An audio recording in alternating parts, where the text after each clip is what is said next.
Terima kasih Tuhan, terima kasih. Kami bersyukur Tuhan untuk malam hari ini. Kami percaya Engkau hadir, Engkau ada beserta dengan kami. Tuhan, kami yakin sekali meskipun kami bertatap muka Tuhan secara online, tapi kami percaya kuasa-Mu tidak pernah terbatas.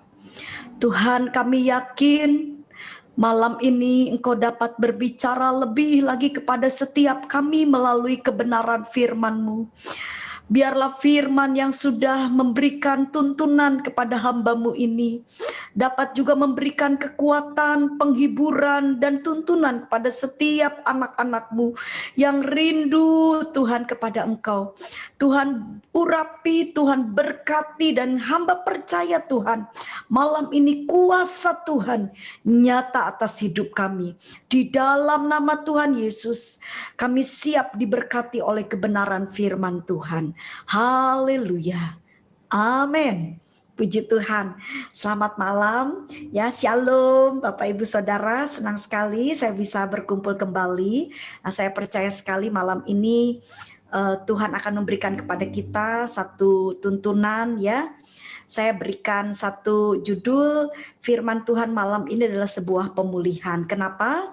Kita perlu sekali hal ini terjadi dalam hidup kita karena kondisi keadaan saat-saat ini memang tidak terlalu baik.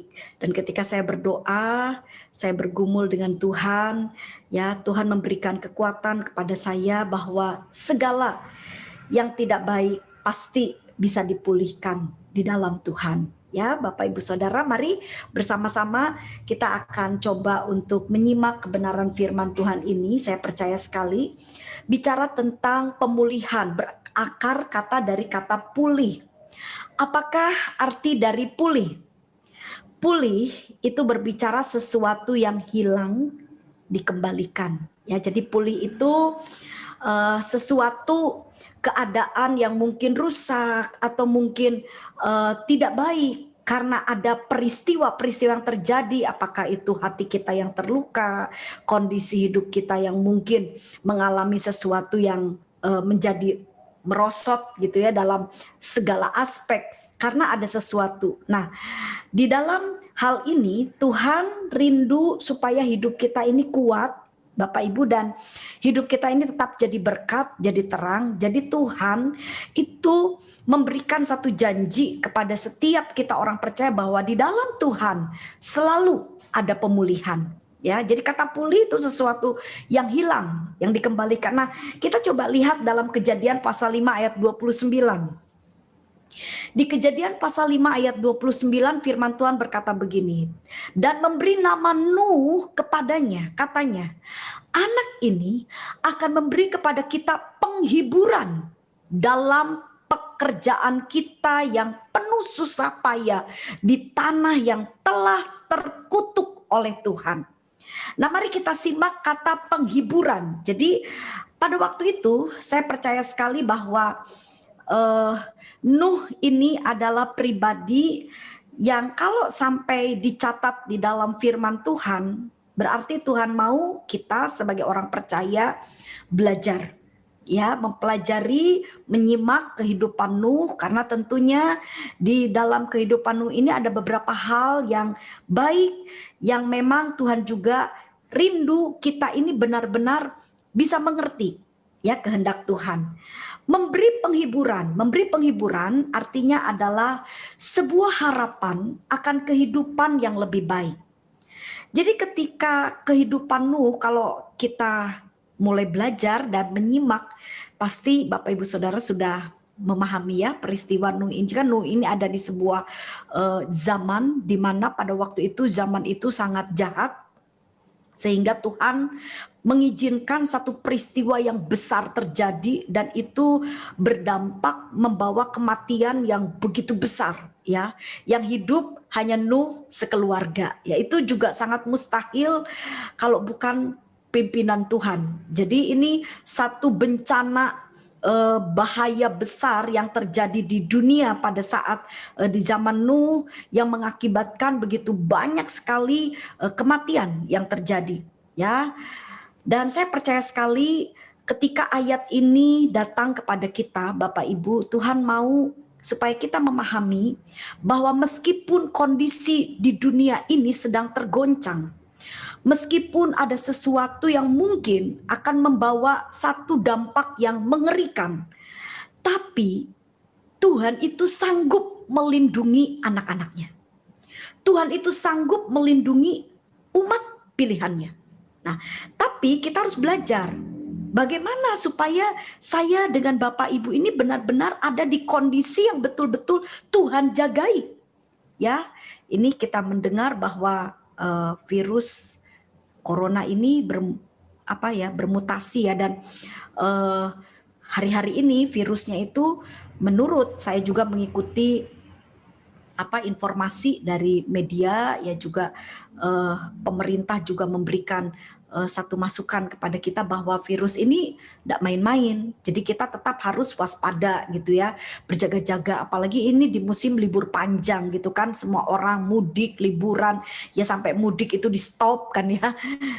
Tapi saya percaya sekali dalam kondisi apapun, kalau kita mau mengikuti apa yang firman Tuhan sudah jelaskan, sudah diberikan kepada kita sebagai tuntunan, saya percaya perlindungan Tuhan akan nyata bagi kita. Nah, mari Bapak Ibu kita bersama-sama, nah bagaimana pemulihan itu bisa terjadi ya. Jadi apa yang membuat pemulihan itu bisa terjadi? Kalau Bapak Ibu malam ini berkata, Tuhan lindungilah aku, lindungi rumah tanggaku dari segala bencana yang sekarang, peristiwa-peristiwa yang mungkin saya juga ya hari ini cukup kaget ya dengan Pastor Radit ini. Jadi kalau saya dengar langsung dari anak rohaninya itu, Pastor Radit ini kan sebenarnya setelah COVID ini sembuh, Bapak Ibu ya, sudah sembuh.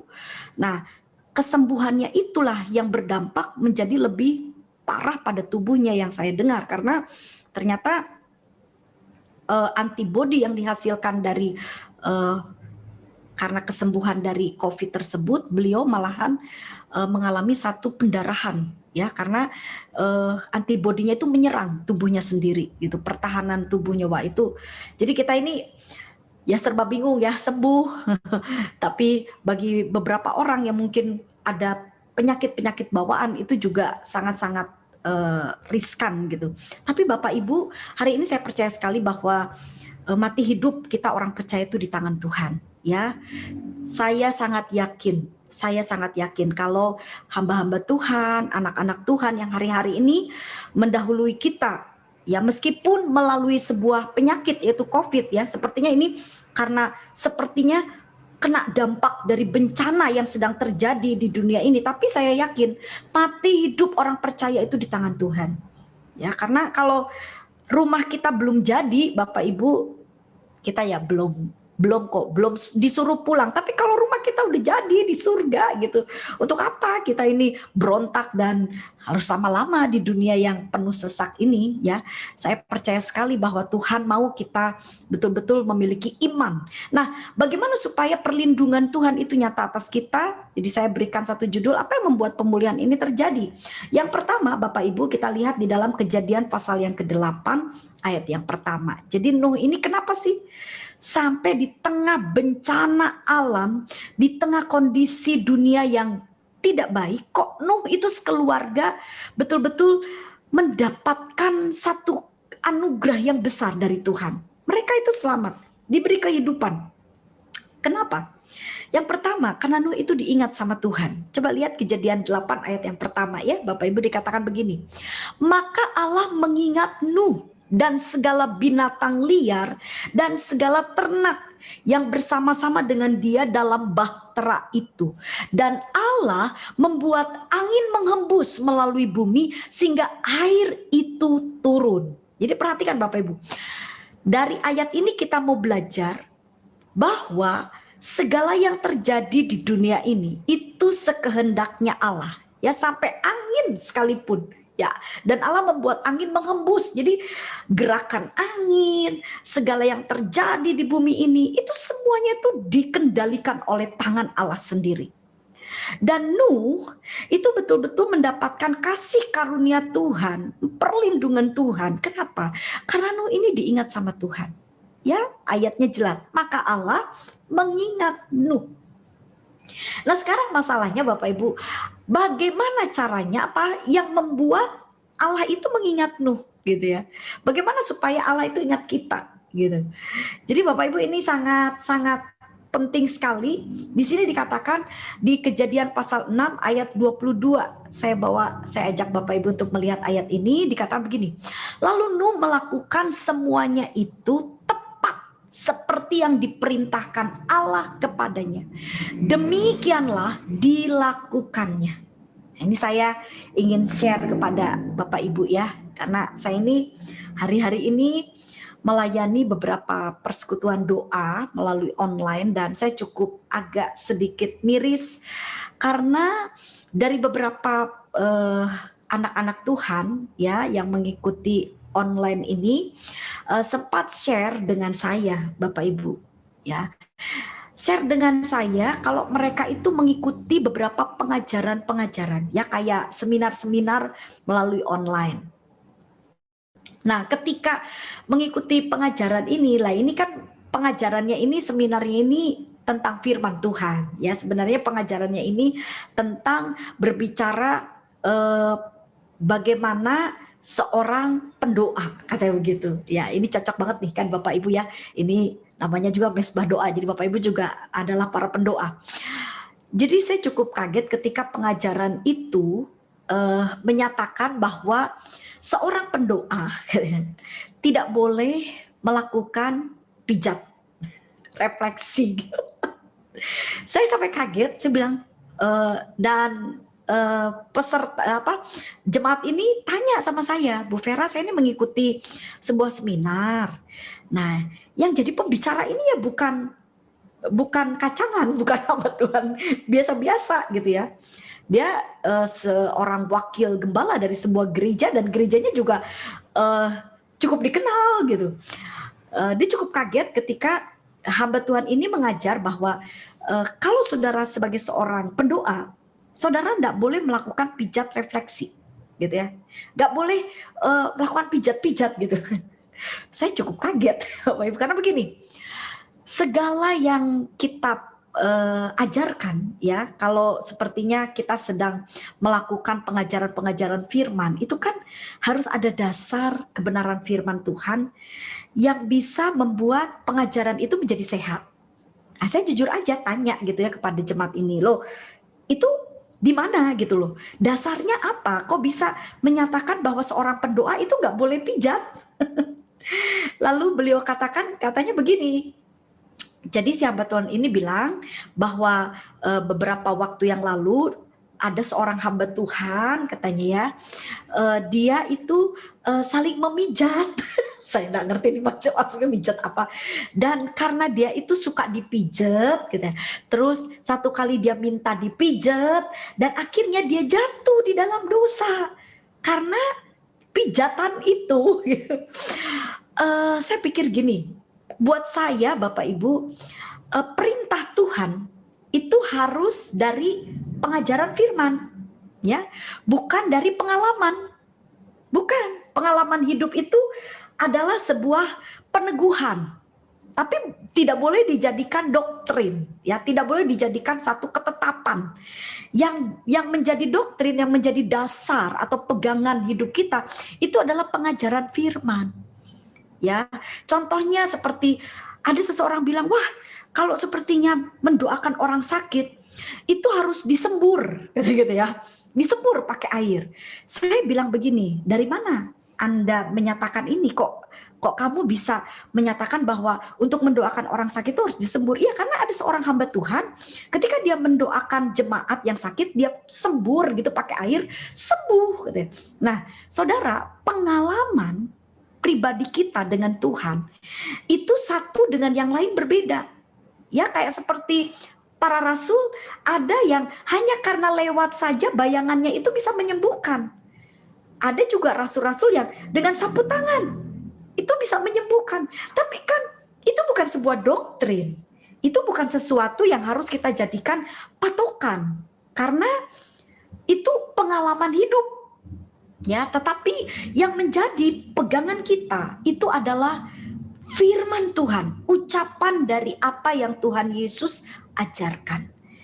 Nah Bapak Ibu, saya percaya Rasul Paulus saja mengajar kepada kita ya di perjanjian baru itu kan 80% itu pengajaran-pengajaran yang diuraikan itu banyak dari Rasul Paulus. Dan saya perhatikan Rasul Paulus salah satunya yang memang cukup kontribusinya lebih besar ya untuk memberikan pengajaran di perjanjian baru. Beliau pun itu mengupas setiap pengajaran-pengajaran yang sudah disampaikan oleh Tuhan Yesus. Saya percaya sekali Bapak Ibu bahwa hanya firman Tuhanlah yang bisa membuat saya dengan Bapak Ibu diingat oleh Tuhan. Ya, sebab itu betapa penting kita belajar firman. Ya, firman yang betul-betul sehat. Ya, bukan hanya terpaut dengan pengalaman orang. Ya, pengalaman itu kalau sepertinya pengalamannya memang doktrin dasarnya dari firman Tuhan, oke. Kayak seperti, saya punya pengalaman, saya berdoa kepada Tuhan, berdoa tanpa jemu-jemu. Saya berdoa dengan setia dan akhirnya mujizat terjadi. Oke, kalau hal itu dicatat jelas dalam firman Tuhan. Firman Tuhan katakan, berdoalah senantiasa tanpa jemu-jemu. Dan saya percaya sekali Bapak Ibu bahwa di dalam hal ini, kita yakin bahwa ketika saya dengan saudara menjadi pelaku firman, kita betul-betul melakukan apa yang diperintahkan oleh Tuhan dengan tepat. Saya percaya, saya dengan Bapak Ibu pasti akan diingat oleh Tuhan. Ya, diingat Tuhan. Saya yakin gini, Bapak Ibu, kita diingat sama orang yang orang itu mungkin punya power ya, punya satu kekuatan yang bisa menolong kita gitu loh.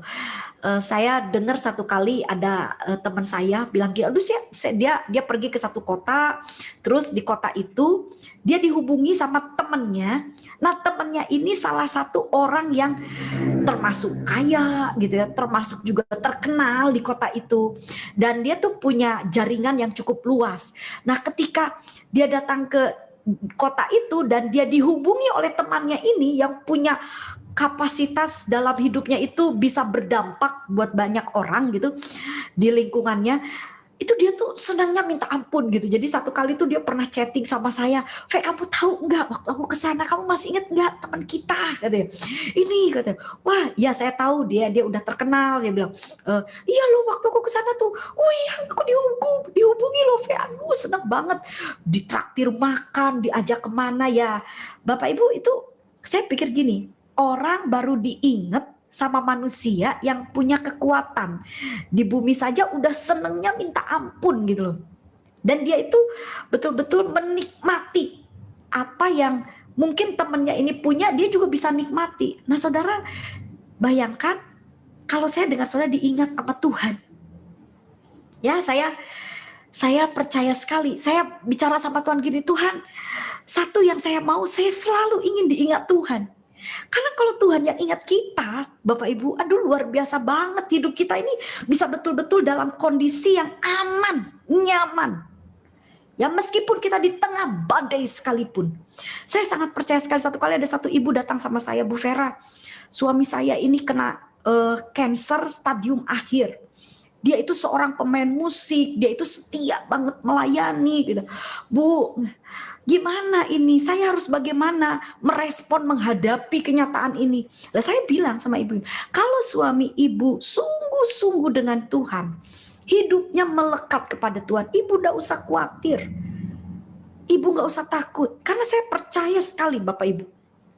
Kalau kita ini hidupnya melekat sama Tuhan, selama kita di bumi ini dan Tuhan mengizinkan kita hidup, biarpun kita mungkin terpapar sebuah penyakit yang mematikan sekalipun, kalau Tuhan minta kita tetap hidup, Tuhan itu punya banyak cara dan tidak pernah kekurangan cara untuk menyembuhkan kita. Amin ya Bapak Ibu ya. Jadi ini sesuatu yang harus kita pegang, karena hidup mati kita di tangan Tuhan.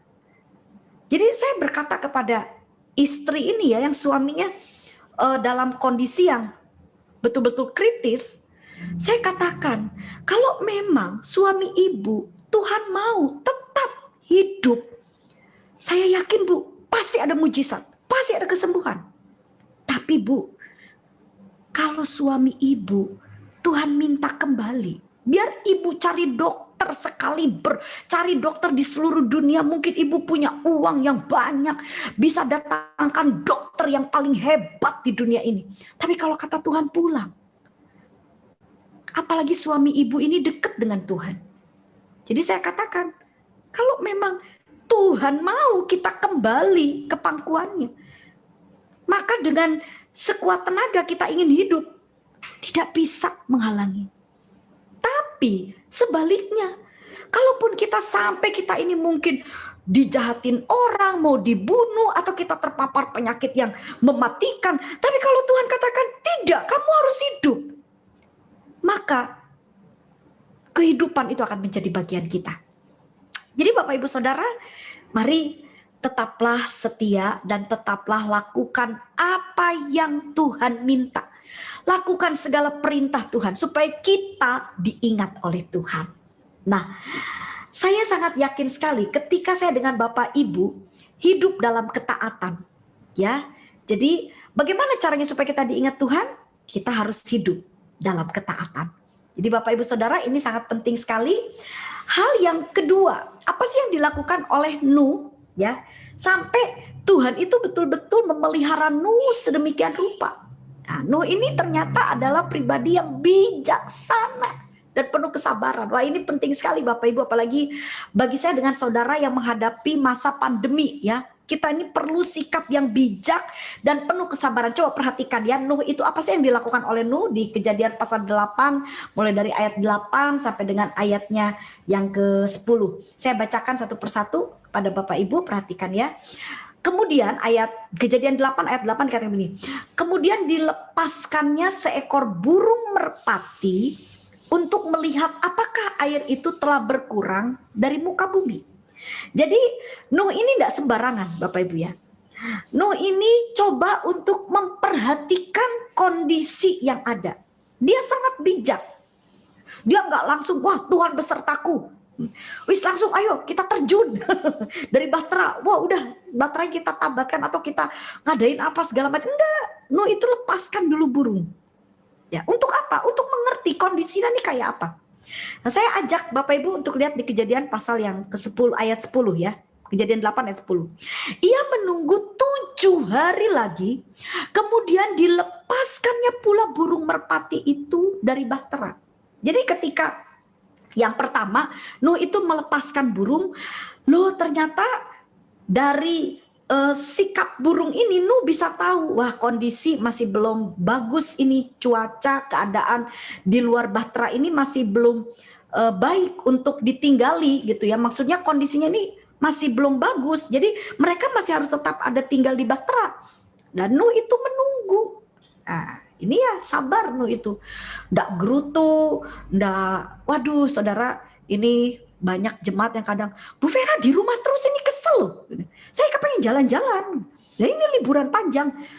Ya saya cuma bilang sabar. Ya orang sabar itu pasti akan melihat masa depan yang lebih baik. Nah kalau saya dengan Bapak Ibu lihat, lalu di Kejadian 8 ayat 12 coba lihat kembali Kejadian. Jadi itu sampai berapa kali Nuh itu melakukan Kejadian 8 ayat 12 kali. Selanjutnya ditunggu pula 7 hari lagi. Jadi pertama, kedua, ketiga ya Bapak Ibu, kita menghadapi pandemi ini dari gelombang pertama ya. Ada orang bilang sekarang ini masuk ke gelombang ketiga, ada yang bilang gelombang kedua gitu ya. Jadi kita mungkin sudah enak-enak ya, nggak bisa harus nunggu lagi. Nah Nuh ini nunggu lagi saudara ya. Kemudian dilepaskannya burung merpati itu, tapi burung itu tidak kembali lagi kepadanya. Nunggu meneh. Saya sampai bilang sama jemaat, ayo belajar yuk. Di tengah kondisi dunia yang tidak baik, kita ini harus bagaimana? Kita harus betul-betul punya sikap itu bijaksana dan penuh kesabaran. Nah, saya percaya sekali Bapak Ibu, ini sikap yang kedua yang dimiliki oleh Nuh. Ya, kenapa Nuh itu sampai selamat seisi rumah tangganya? Seisi rumah tangganya. Kenapa? Keluarga besarnya selamat. Karena yaitu, Nuh itu selain dia itu melakukan perintah Tuhan, Nuh juga tidak sembrono. Nuh itu bijak sekali dan dia sabar. Dia ndak mutung, ndak gerutu, ndak asal aduh. Misalnya kita ini sudah berapa lama tinggal di rumah terus. Nuh untung ya istrinya, anak-anaknya Nuh itu juga setia ya, baik gitu ya. Ndak bertengkar, mungkin Pak aku wis mumet ini di dalam batera ini hewan, terus yang dilihat kan wah saya ndak ngerti bau hewannya kayak apa kan gitu ya. Mereka itu harus tiap berapa lama itu mereka di bahtera Nuh itu, dan bukan sesuatu yang nyaman ya. Kalau bahtera Nuhnya itu hari-hari pertamanya itu tenang, itu kan gelombang besar, mereka diombang-ambingkan, waduh mereka pengap di situ mungkin ya, tapi mereka sabar. Itulah sikap yang kedua yang dimiliki Nuh. Kita harus belajar. Dan yang terakhir, sikap yang ketiga kita lihat Bapak Ibu di dalam Kejadian pasal 8 ayat 20. Nah, Nuh ini yang dilakukan oleh Bapak Ibu ya. Selama saya tidak tahu ini udah berapa tahun ini Pak Frans ini ya. Mesbah doa ini saya dengarnya udah cukup lama ya, dari sejak pandemi ya, berarti udah setahun lebih ya Bapak Ibu mengadakan mesbah doa ini. Nah ini di Kejadian 8 ayat 20 dikatakan begini, lalu Nuh mendirikan mesbah bagi Tuhan dari segala binatang yang tidak haram. Nah, ini harus diperhatikan. Dan dari segala burung yang tidak haram diambilnyalah beberapa ekor, lalu ia mempersembahkan korban bakaran di atas mesbah itu. Jadi Bapak Ibu, Nuh itu membangun mesbah doa yang benar. Ya, dia memberikan dupa yang bukan berasal dari sesuatu yang haram atau najis, tapi dia berikan sesuatu dari hal yang baik, yang benar. Ya, doa yang dinaikkan disertai kehidupan yang benar, Bapak Ibu, itu sesuatu doa yang berkenan di hadapan Tuhan. Ya, dan yang benar ini gimana sih? Kadang banyak jemaat tanya sama saya gini, Bu Vera, gimana sih caranya kita hidup benar di hadapan Tuhan? Ya, ada orang menafsirkan hidup benar, pokoknya harus banyak-banyak berdoa, harus setia ibadah, banyak korban, harus baik sama orang. Apa seperti itu? Nah, saya waktu mempelajari firman Tuhan cuma satu kok Bapak Ibu. Kita nih kalau mau benar, kita jaga sikap hati kita. Karena yang dilihat Tuhan itu sumbernya cuma dari hati. Ya, jadi apapun yang saya dengan Bapak Ibu lakukan, itu Tuhan itu melihat sampai kedalaman hati kita. Ya, di hati ini Bapak Ibu, ini muncul motivasi kita. Dari hati ini Tuhan bisa tahu tujuan kita melakukan segala hal-hal yang kelihatannya itu rohani, apakah itu benar atau tidak, itu kelihatan dari hati. Dan kalau hati kita benar Bapak Ibu, saya yakin sekali di akhir zaman ini, di kondisi yang sulit ini, kalau hati kita baik, maka kita pasti bisa mengucap syukur.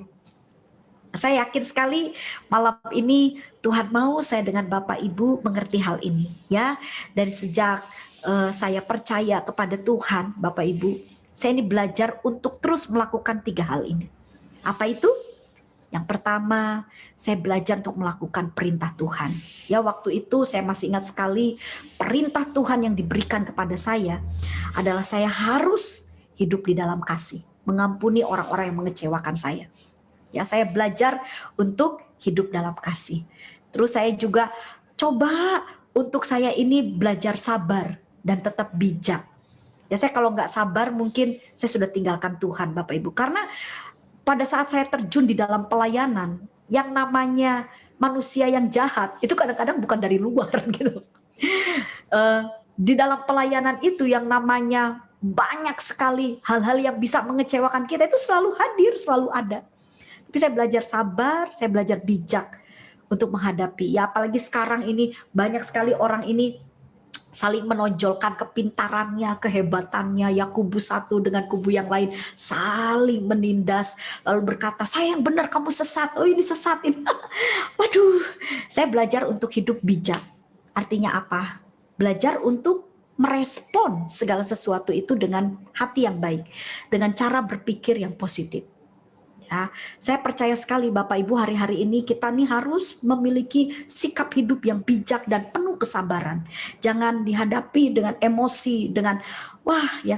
Saya kemarin sempat bicara dengan salah satu jemaat, saya bilang begini, Bu Vera, orang itu loh kok ngajarin kayak gitu ya? Saya bilang, Bu, kenapa kok ibu bisa menilai orang ini salah? Saya bilang gitu sama jemaat itu. Dia diam. Dan saya akhirnya jelaskan, ibu bisa menunjuk orang lain salah karena ibu sudah memahami yang benar. Tapi kan apa yang ibu pahami itu belum tentu dipahami oleh orang lain. Jadi di dalam benak ibu berkata bahwa orang ini salah. Tapi mungkin bagi orang ini belum tentu dia mengerti kesalahannya. Kenapa? Karena dia belum mengerti sesuatu yang benar yang ibu sudah pahami. Jadi ketika orang lain tidak sepaham dengan kita, jangan langsung kita menjas. Jangan langsung kita ini langsung, wah ini gak benar. Makanya ketika ada pengajaran-pengajaran yang tidak pas, tidak tepat, saya tidak pernah menjas hal itu, tapi saya mengabarkan hal yang benar. Udah, itu aja, cukup di situ. Saya bilang, oke, kamu mendapatkan pengajaran seperti ini. Nah, saya sekarang memberitakan pengajaran yang benar. Ya, saya selalu pegang ilustrasi yang salah satu hamba Tuhan bilang sama saya, Fer, kalau kamu lihat anjing, katanya, gigit sandal kamu jangan tarik sandalnya. Yang bisa jadi kamu digigit oleh anjing itu. Tapi kalau kamu ingin sandal kamu terlepas dari gigitan anjing itu, kamu kasih tulang. Saya bilang, oh ya? Dan ternyata hamba Tuhan ini ingin ngajari saya bahwa di dalam kehidupan di dunia ini, banyak sekali peristiwa-peristiwa kalau kita berdebat itu bisa melukai kita. Bisa tambah kita ini terluka. Tapi hamba Tuhan ini mengajar, kalau kamu tahu ada sesuatu yang benar, udah kamu ngajarin yang benar aja. Tapi kamu gak usah kamu menghakimi yang lain. Karena itu akan membuat kamu terluka. Jadi kamu pegang sesuatu yang benar, kamu ajarkan yang benar, dan kamu lakukan yang benar. Jadi Bapak Ibu, saya pegang firman Tuhan. Saya pegang firman Tuhan. Dan itu yang saya lakukan dari sejak saya bertobat sampai hari ini. Dan yang terakhir, saya tidak pernah tinggalkan mesbah doa. Karena mesbah doa adalah sesuatu yang membuat saya bergairah, membuat saya dari yang letih, lesu, ya, jadi semangat lagi gitu. Yang tadinya saya kecewa, jadi ya bisa agak sedikit lumer lagi hatinya gitu ya. Jadi Bapak Ibu, inilah sesuatu yang Tuhan taruh di hati saya. Saya percaya sekali Bapak Ibu bahwa Tuhan yang kita sembah tidak pernah berubah kuasanya. Ya, tetap pegang firman Tuhan. Ya, kalau Nuh seisi keluarganya bisa dilindungi, bisa diselamatkan dari bencana yang begitu besar melanda dunia sampai detik ini, Tuhan juga masih bisa melindungi. Tapi mari kita belajar seperti Nuh. Ya, tetap kita melakukan perintah Tuhan, kita bijaksana, kita sabar, dan kita tetap mendekatkan diri kepada Tuhan melalui doa. Amin. Puji Tuhan, puji Tuhan. Saya serahkan kepada Pak Frans.